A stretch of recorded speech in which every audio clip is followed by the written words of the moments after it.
every Wednesday we have the adventurer, and there's the danger in putting all your eggs in one basket. One entrepreneur has truly managed to keep off this danger by opening 5 consumer internet and software companies in San Francisco's Silicon Valley.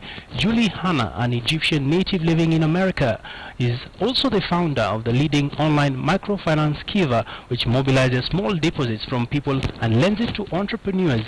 KTN's Charles Gitonga speaks to her in this week's edition of The Adventurer. Take a look.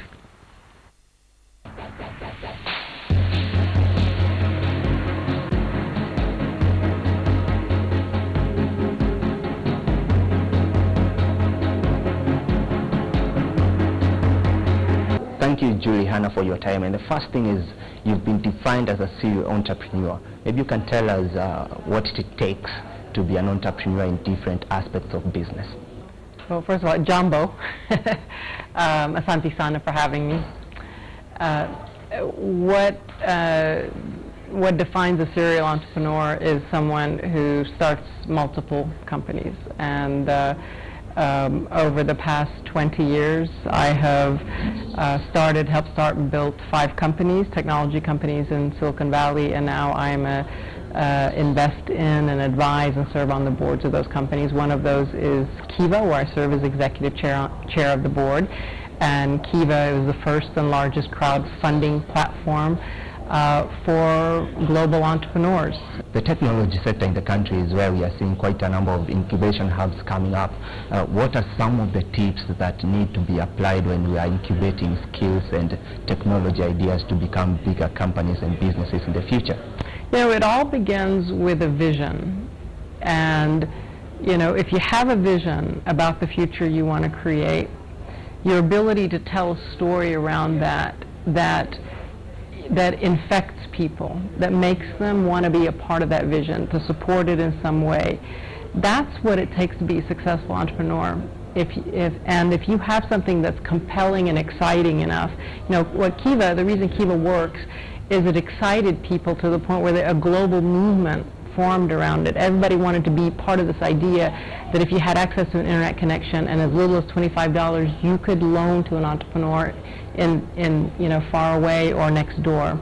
So this is really the essence of becoming an entrepreneur, is having a vision that's so compelling and addictive to people that they want to be a part of it. It's how you raise capital. It's how you get mentors and advisors. It's how you build a network of trust around you to invest in your success. And this is how we do it in Silicon Valley.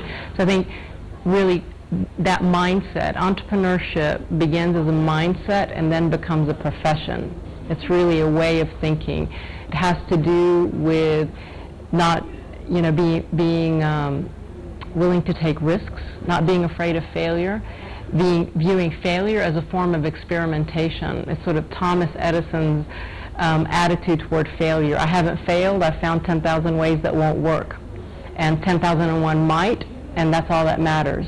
So that mindset is a really key part of the entrepreneurial drive. It's why Silicon Valley has been so successful, and to the extent that in the hubs and in Kenya that mindset can be adopted and can spread, then that will help advance entrepreneurship here. Technology is normally referred to as a hard topic where women are concerned. You can tell us how you've managed to, you know, start up successful businesses in this kind of sector.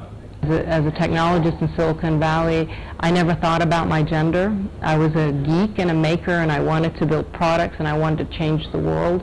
And so I really just focused on that. I didn't notice I was the only woman in the room, and that was mostly, I think, a good thing. But the one thing I would say is that it's important to notice now, because by noticing, we bring into consciousness the fact that there are enough women or not. And so we now notice, you know, are there women on the panel? Are there enough women speakers? Are there enough women getting funded? What unconscious biases do we have that make it hard for women to get access? And we're collectively having a conversation about that as nations now. And that's what it'll take to elevate it to the next level.